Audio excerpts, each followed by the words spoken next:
Welcome back. Now it is my honor to present our next guest. I'm going to be talking to Queen Mother. Her name is Dr. Delois Blakely.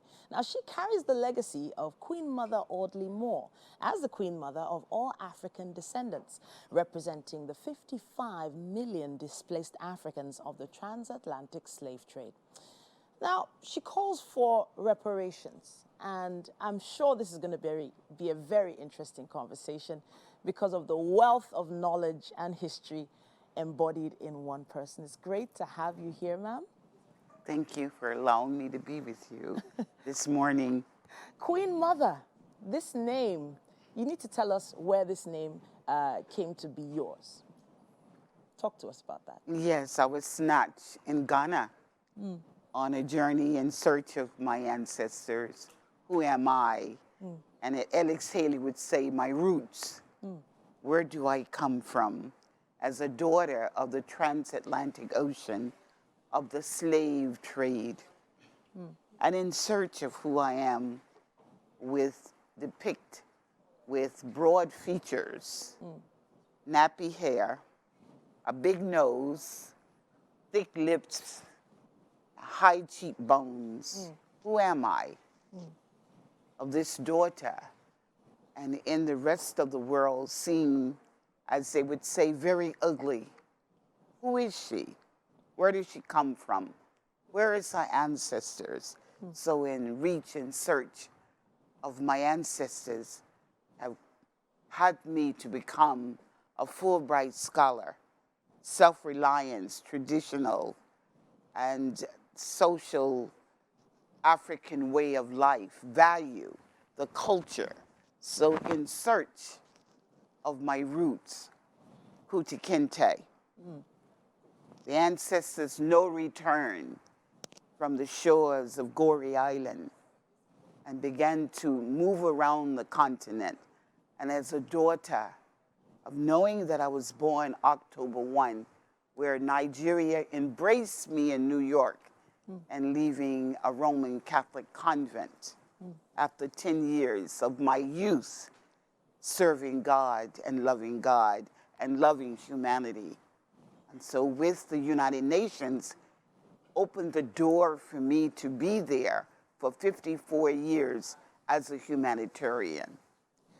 I feel so overwhelmed with how much history and knowledge you've been able to embody. Your journey around Africa, you say you've been journeying the continent. How many countries in total have you been to? I never counted them. You never counted? And I'm looking forward of my last will and testimony of going to all of them. All of them. Started in Nigeria on my Earth Day, October 1, which is Nigeria independence. Yeah. And the largest group of Africans on the continent.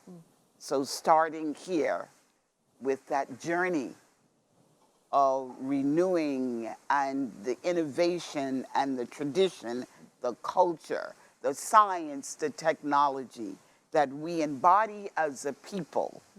And so it is my duty as an elder is to bring the children home wherever they want to be. I was going to touch on that. Out of the 55 million of us displaced in North America, in particular in the United States of America, as we call for reparations. The world owes us for that crime, and we will never forget that crime. And so since Queen Mother now is 82 years old and celebrating her party with the Oni of Ife, and he invited me to come home for my birthday. And so I am so thrilled to be in Lagos this morning. I was going to touch a little bit on something you said, reparation. You've said displaced people, but it feels like Africans are beginning to, in essence, in a way, displace themselves, because a lot of bright young people are going abroad to seek, in quote, greener pastures. I know you've spoken on this before. There seems to be a brain drain. What do you say to this? I would say to them, let's hold them in a very special way. Our youth Our youth must understand their role for the future, or for now, as they are saying, shape the Africa they want. They will never be able to shape Africa if they're not there. The last frontier is Africa. All of the natural resources they're looking for lies in the belly of Mother Africa. We must train them what is their stewardship and their relationship to the resources that lies in the belly of Mother Africa. It is our duty, intergenerational, to be engaged with them. I am the Queen Mother of hip hop, and we just celebrated our 50th anniversary. Yankee Stadium was packed with young people from all over the planet Earth. And with the godfather and the godmother, I instilled them and gave them their title of king and queen of hip hop at Yankee Stadium, Boogie Down the Bronx. Wow. I'm sure the young people understand and feel Queen Mother, not only Burna Boy, but also Queen Mother. And Queen Mother had to speak to those spirits of our young people and the message that they're passing on to a large segment of youth that they want to run away, not knowing what they have. So it is my duty to reclaim them and speak to them and speak to us as the elders as well. What do you think our leaders can do to encourage the young people to maybe come back home, or indeed look to staying as opposed to, as you said, running away? First of all, we have to address the issue of the brain drain of Mother Africa. Great minds are in Europe. You go to Manchester and you're saying, what are you doing? What are you doing at home? The Africans of the diaspora, what role are you going to play in sustaining Mother Africa? She's waiting for you. And so the brain drain effect must be addressed in the parliamentarians' hand and decision makings. How do you bring the wealth home?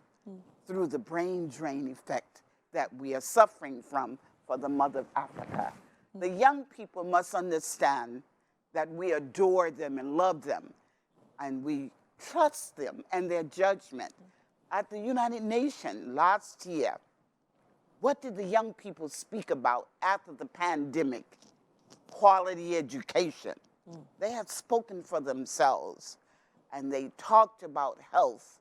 They talked about agriculture. How do they feed themselves? In other words, I'm saying to you, they are shaping the Africa they want. Now they're sitting at the table with their debate after 10 years of advocating governments, heads of state, parliamentarians, councils around Africa of the African Union.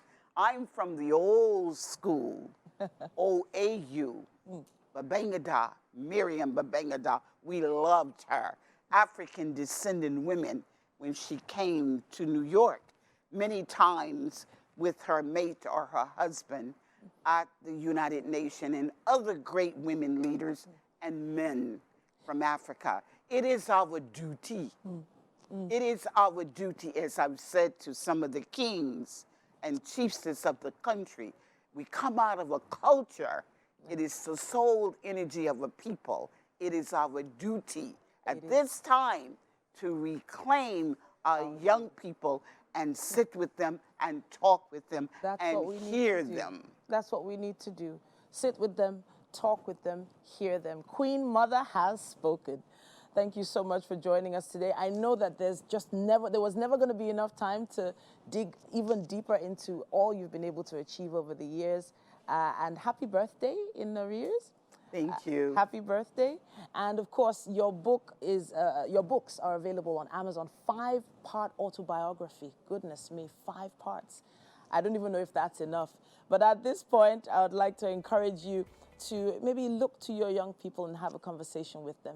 We must. Queen Mother has spoken. Blessings. Thank you once again. Bless All you. right. Winfrey is on standby. I know she's been listening intently to this conversation, but she's also working really hard with our chef.